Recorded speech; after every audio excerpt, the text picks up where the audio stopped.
everybody. I'm Bob Pisani. You can trust me. I'm with the media. Why is that always funny? Everybody laughs whenever I do that. Everybody knows who Ray Kurzweil is. And I don't normally read bios, but I want to take 30 seconds, indulge me for 30 seconds, because I want to just take a moment to remind everybody about the remarkable achievements of the man we're going to talk to for the next 45 minutes. Ray Kurzweil is one of the world's leading inventors, thinkers, and futurists with a 30-year track record of accurate predictions. Called the Restless Genius by the Wall Street Journal and the Ultimate Thinking Machine by Forbes magazine, Kurzweil was selected as one of the top entrepreneurs by Inc. magazine, which described him as the rightful heir to Thomas Edison. PBS selected him as one of the 16 revolutionaries who made America. Kurzweil was the principal inventor of the first CCD flatbed scanner, the first OmniFont optical character recognition system, the first print-to-speech reading machine for the blind, the first text-to-speech synthesizer, the first music synthesizer capable of recreating the grand piano and other orchestral instruments, and the first commercially marketed large vocabulary speech recognition. Among Kurzweil's many honors, he's the recipient of the National Medal of Technology, was inducted into the National Inventors Hall of Fame, holds 20 honorary doctorates, and honors from 3 U.S. presidents. Ray has written 5 national best-selling books, including the New York Times bestsellers The Singularity is Near in 2005 and How to Create a Mind most recently in 2012. He is a director of engineering at Google, heading up a team developing machine intelligence and natural language understanding. Here he is, ladies and gentlemen, Ray Kurzweil.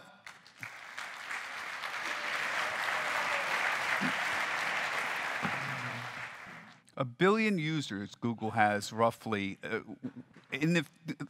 project out 5 to 10 years. Go ahead. I'm sorry. That was information. That was 4 or 5 months ago. Oh, I'm sorry. 1.2 billion, 1.4 billion? Where are we at now? Well, I don't know the exact number, but it's somewhere between 1 and 2 billion. Okay. Project out 5 years and tell me where you think Google will be. Is there a way to, your obvious goal ultimately is to wake up those billion users and create a system that's almost, that's quasi-alive in a way? By my timeline, computers will read at human levels by 2029. So we're still 15 years away. That is actually now a median position in terms of artificial intelligence experts. When I first said that in the Age of Spiritual Machines in '99, we had a Stanford conference, and the consensus was hundreds of years, if ever. So my view and the consensus view in the AI community have gotten to be very close. However, we can do a very good job, even if it's somewhat subhuman. To take an example from another company, IBM's Watson actually got its knowledge by reading 200 million pages of natural language documents. And it got a higher score than the best 2 Jeopardy players in the world. And for example, it got this query correct in the rhyme category: a long, tiresome speech delivered by a frothy pie topping, and it quickly responded, "What is a meringue harangue?" Pretty sophisticated, and it had a better command of language than these best 2 players, but it actually doesn't read at human levels.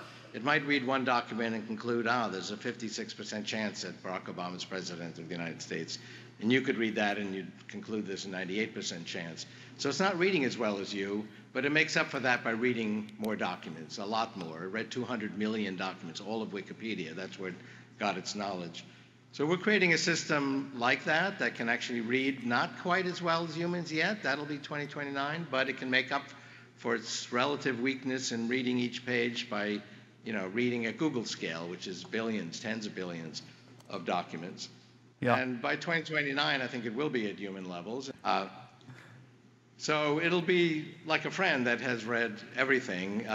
Ray, we were just about to talk about the Turing test here, but what amazed me about the Jeopardy point was a meringue harangue implies a very high knowledge of human language, tropes, metaphors, puns, similes, things like that, that previously was considered a very, very high level of intelligence, a level of human level intelligence, and yet Watson was able to reason through that. I think that meringue harangue comment you made is very, very telling. And a lot of people who thought it wasn't going to happen, that kind of level of interaction or understanding of human language, actually happened pretty quickly.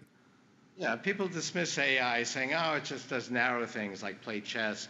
But Jeopardy is not so narrow. It involves all of human knowledge, and moreover, involves metaphors and jokes and puns and riddles, really sophisticated forms of language. It should give a lot of confidence that we really will achieve a valid Turing test by 2029, if not sooner. Now, you were pretty dismissive. I saw your review today on Kurzweil.net. I hope everyone will go on and look at it. You were fairly dismissive of it. I think your implication was it wasn't a very serious test. It was fairly easy to do. It was a 5-year-old. What was your problem with this? Yeah, it's KurzweilAI.net. Excuse me. Well, they were emulating a 13-year-old who apparently did not have English as his first language. So they're saying, oh, it's a general test, but they've already narrowed it by setting your expectations low. Moreover, they had naive judges with only 5 minutes to interact, and they fooled 30% of those naive judges in 5 minutes. It's not really a valid test. Mitch Caper and I have a long now bet that it'll happen by 2029. I said yes, he says no. And we negotiated a very extensive set of rules, which is on our website. A link to that is in my review of this Eugene Guzman chatbot. And those, I think, are valid rules. It gives a significant amount of time for sophisticated judges to interact with the human foils and the chatbots. So I've gotten lots of congratulatory messages. Ah, you won your bet with Mitch Caper. So let me go back to the singularity. You wrote a very, I think, good review, excellent review of the movie Her, which I thought was a great movie. Quibbles aside, you placed the Scarlett Johansson AI at about 2029. And can you just quickly comment on that movie? Because I saw the premiere in Philadelphia, and it was a couples movie. I was shocked how many couples were there, and people coming out saying, oh, that's what it's going to be like. I think this movie had a very big impact in that it was one of the first movies that didn't have an AI with a Terminator type of presence in it. Can you just give us your brief thoughts on that? Yeah, well, Jones based it on my books and my key concept that AI is not going to be in the hands of, some evil intelligence agency or powerful corporation. It's going to be in everybody's hands, and that's true today. I mean, how many people have these devices? And these are brain extenders. And in fact, Samantha looks like this, and I think she should have had a body, but she comes through this futuristic phone. But the key thing is that she is capable of having an emotional and romantic relationship with Theodore. When I say that computers will be at human levels, I'm talking about emotional intelligence, the ability to get the joke, to be funny, to be romantic, to be loving, to be sexy. That's actually the cutting edge of human intelligence. That's not a sideshow. And, it was very normative to have a relationship with your OS in that movie. Amy, his biological love interest, is also having a relationship with her AI. So that's my vision. We create these tools to extend our own reach. We extended a tool to reach that fruit that higher branch 1,000 years ago. We now expand our memories with these devices, and ultimately we will actually expand the range of our brains. These AIs are really there to enhance ourselves, and so that key theme, that this is very widely distributed and ubiquitous and enhances our lives, was brought forth in that movie. The interesting thing is it made the concept of the personal digital assistant very real. And I used to joke before the movie came out, within 10 years, 25% of the US population will name a personal digital assistant as its best friend.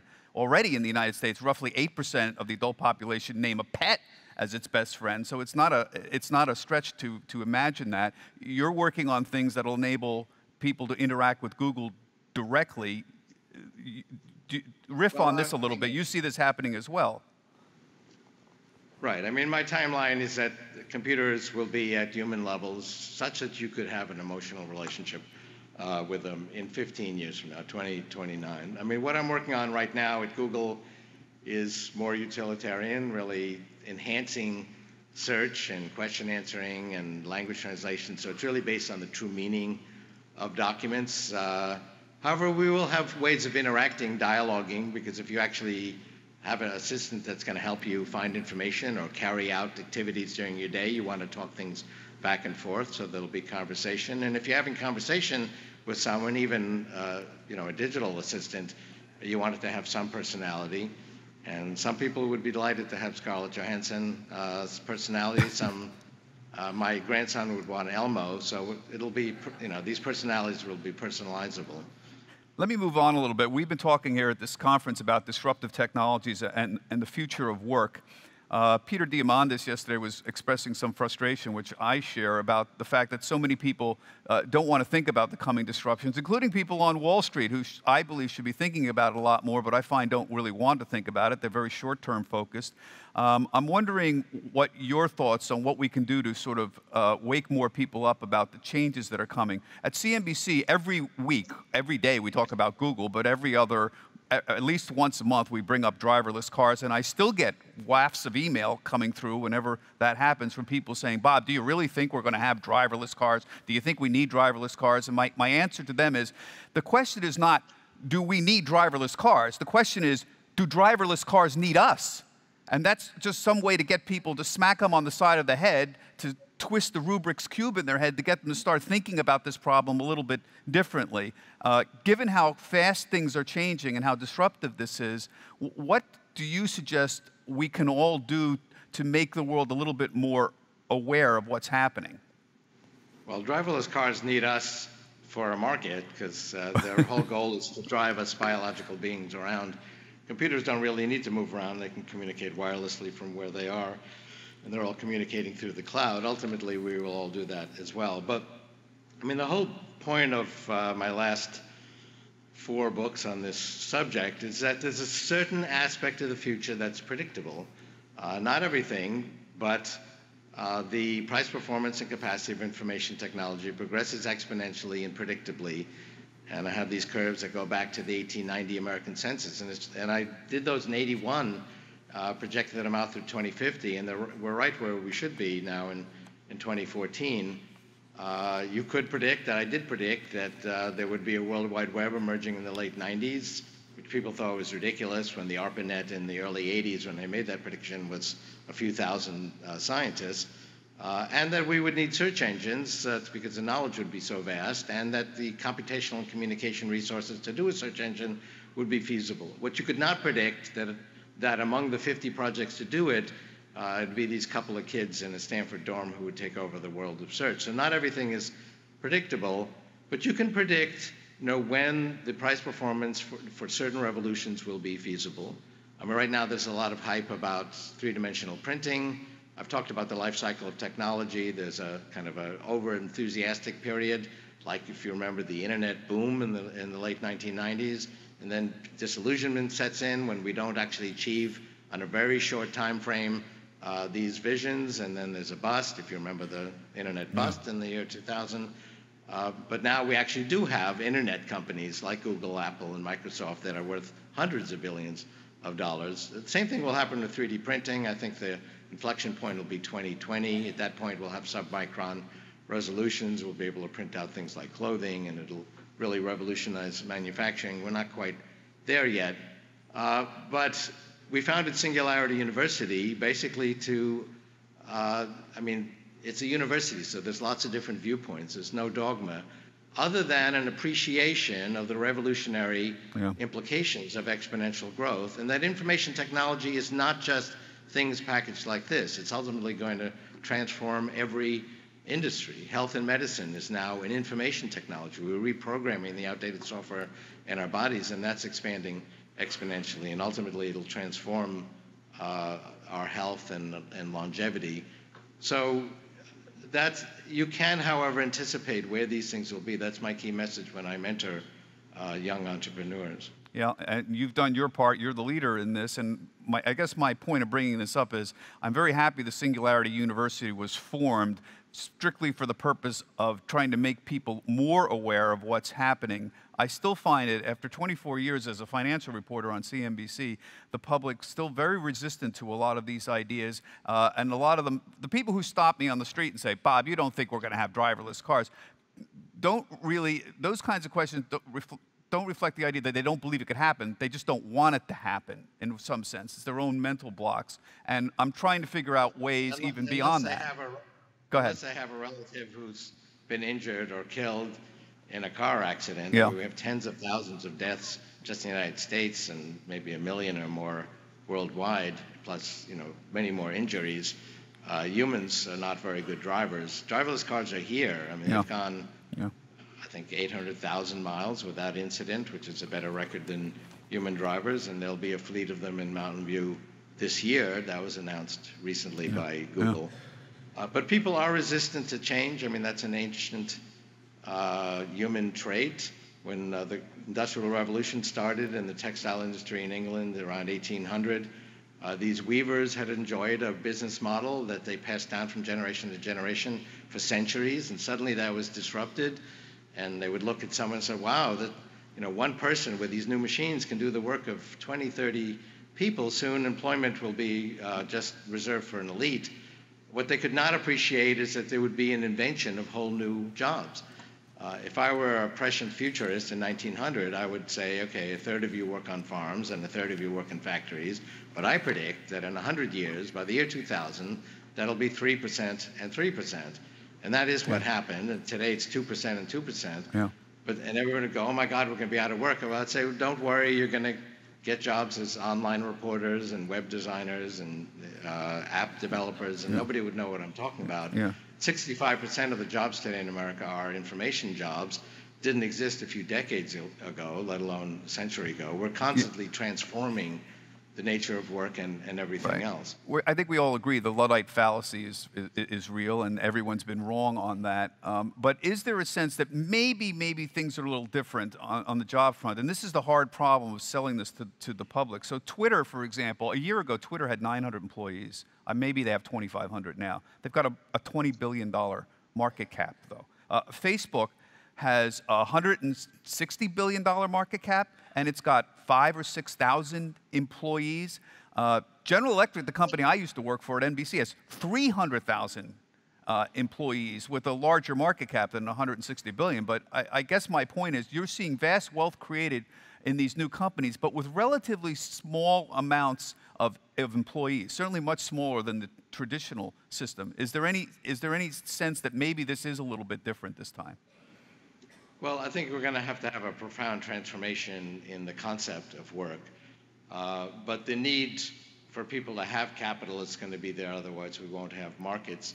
And the basic ability to produce what we need to live very well, like the kings and queens of maybe just a couple of decades ago, for everyone in the world will be there. We'll be able to print out all the things we need with three-dimensional printers. By the way, the economic statistics don't take this into consideration. A kid in Africa walks around with a smartphone, is walking around with $1 trillion of computation and communication circa 1970, but it's still considered, maybe $80 of economic activity.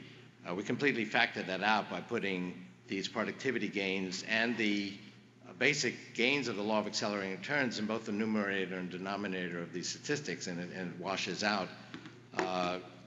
So we will have the means of providing a very high level of quality of life for everyone. We've already moved in that direction. We've got lots of people who sit around thinking about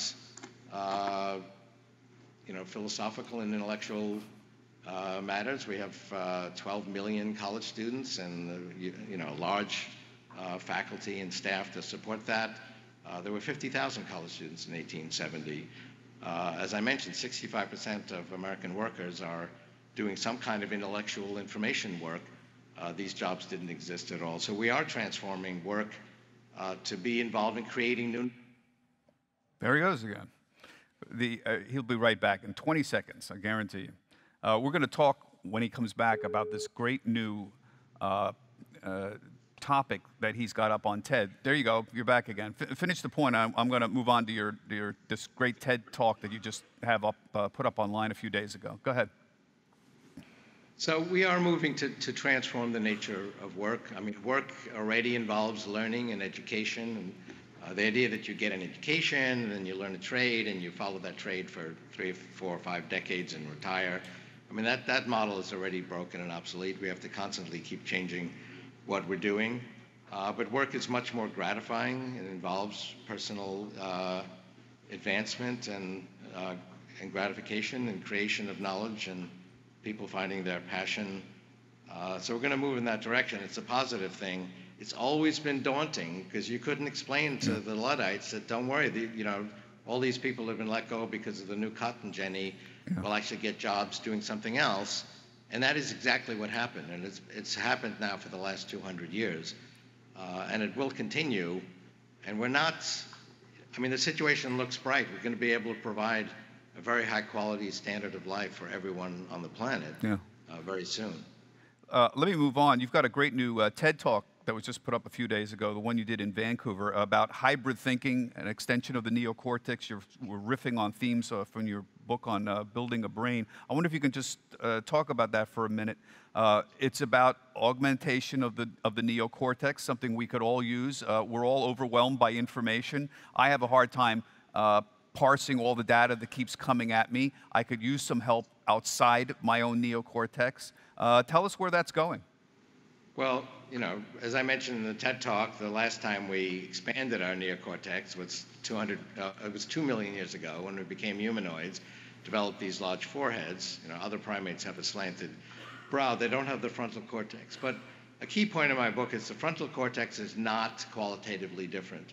It's an additional quantity of neocortex. And that additional quantity was the enabling factor for us to invent language and art and science and technology and conferences on the future of finance and so on, and no other species has done that. We are now creating synthetic neocortexes, not sure what the plural of that word is. Cortex-I. I think it's cortex-I, right? The Latin would be I, would be plural, right? I think. No, could be. It's corticinis? No, thank you. Go ahead.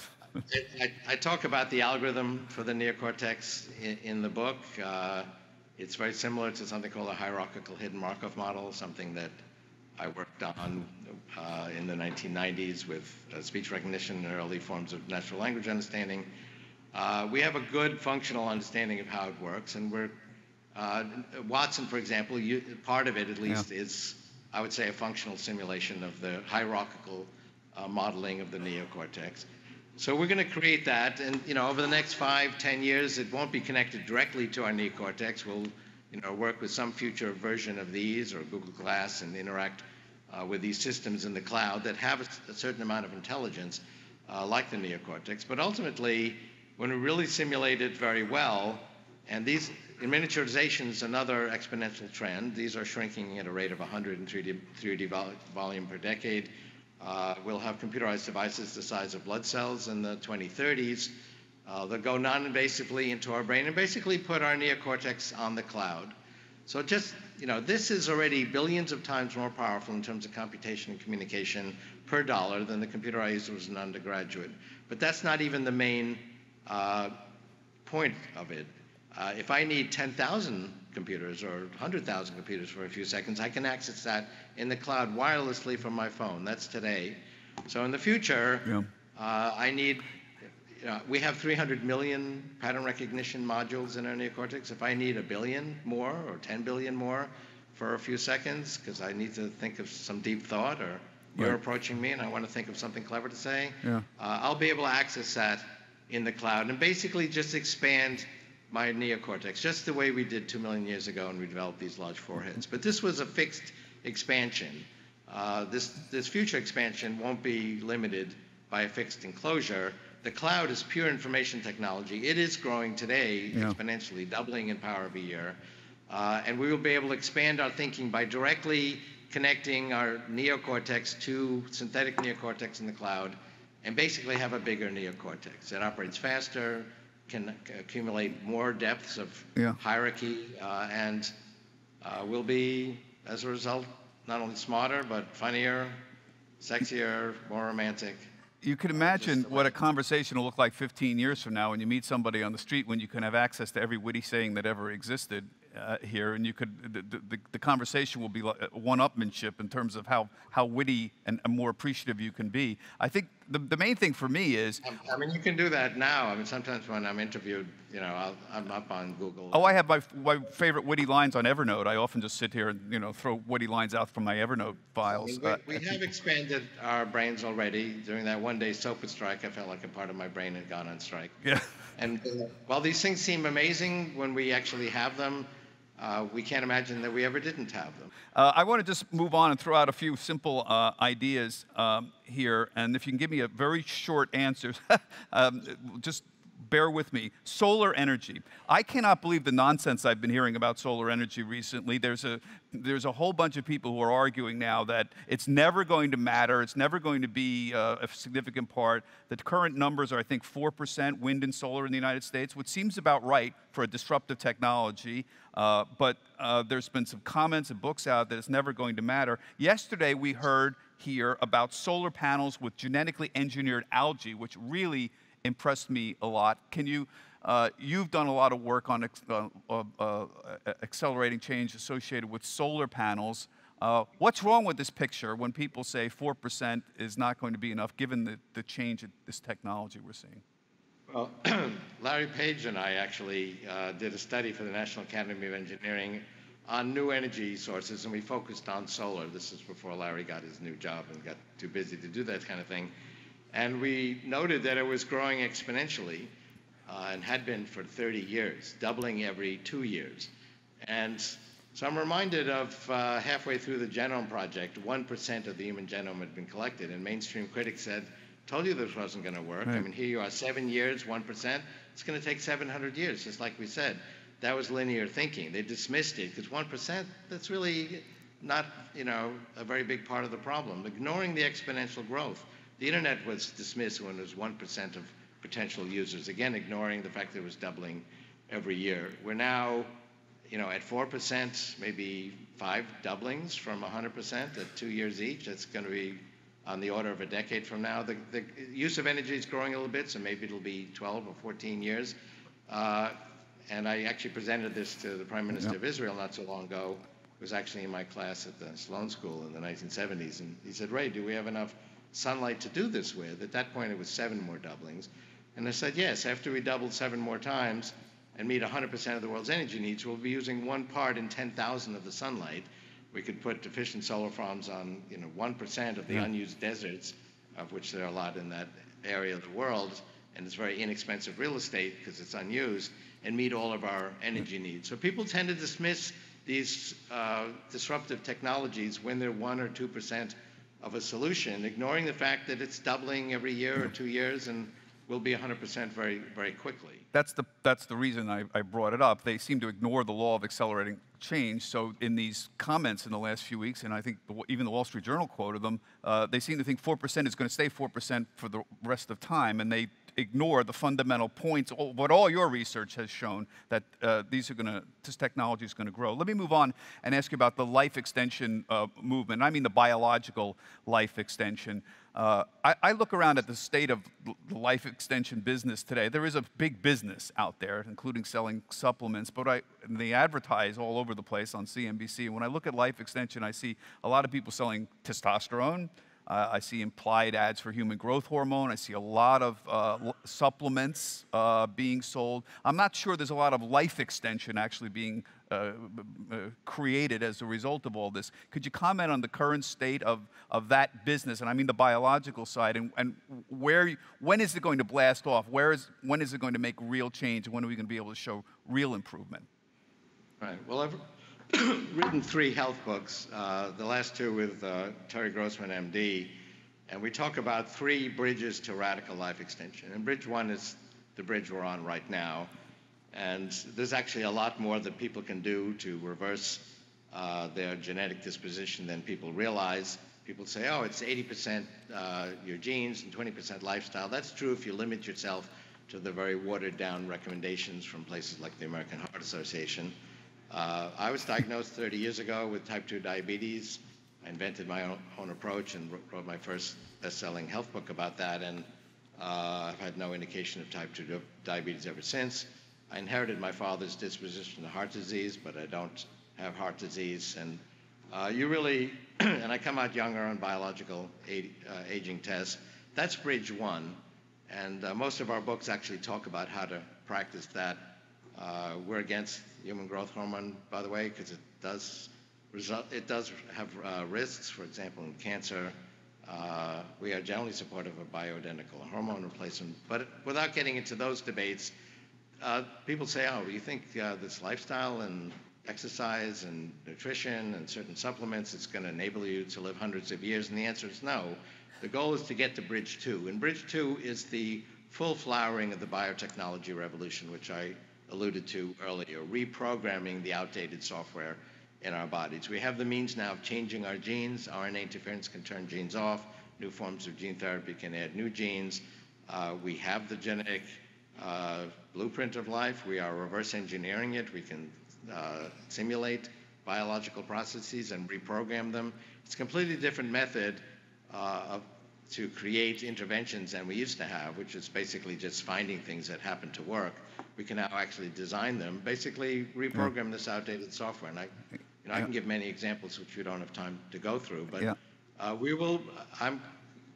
these technologies are already 1,000 times more powerful than they were when the Genome Project was completed in 2003. That first genome cost $1 billion. We're now down to a few $1,000s, but it's not just sequencing, it's reprogramming and understanding the process and being able to program our way away from cancer and heart disease and all of these other processes, including aging processes, which is not one thing. There's, Aubrey de Grey counts 7 aging processes, we count 12, but we'll be able to program our way away from those as well. These technologies will be 1,000 times more powerful again than they are today in a decade, 1,000,000 times more powerful in 20 years. Somewhere between that 10 and 20 year mark, we will have a profound revolution in our ability to program our way away from disease and aging. So, I mean, how long does a car last? Well, people say, well, maybe 10 years, 20 years. Well, I was just in a car that's 100 years old and worked beautifully because it was maintained. And when something went wrong, they fixed it or replaced it. We can do that with our bodies also. We don't have all the information to do that right now. That's but the we're point. Gaining that information exponentially. We will certainly have it very soon. In fact, we do have a lot of it, and we have to get through the regulatory pipeline. There's already very profound interventions. For example, half of all the heart attack victims have a damaged heart called low ejection fraction. You can now fix that with reprogrammed stem cells. I mean, there's many examples. These are now entering clinical practice because it's a decade from the Genome Project. I guess the problem, Ray, is that it's we will get to a point where we can really profoundly expand human life expectancy, not just infant, but your own remaining life expectancy 10 to 15 years from now. And that's just bridge two. Bridge three is going beyond biology with nanotechnology. The hard part is right now it's very confusing for a lot of people who want to figure out what should they be doing and what should they be taking. A lot of the results of a lot of supplements, for example, that are being pushed by a lot of the anti-aging people are not exactly clear. I've only got a minute left. I want your final thoughts on something we discussed last night at the dinner, and that is there anything that we can do more to change the way people think? The same emotions, the love, hate, greed, fear that governed men for hundreds of thousands of years are still with us.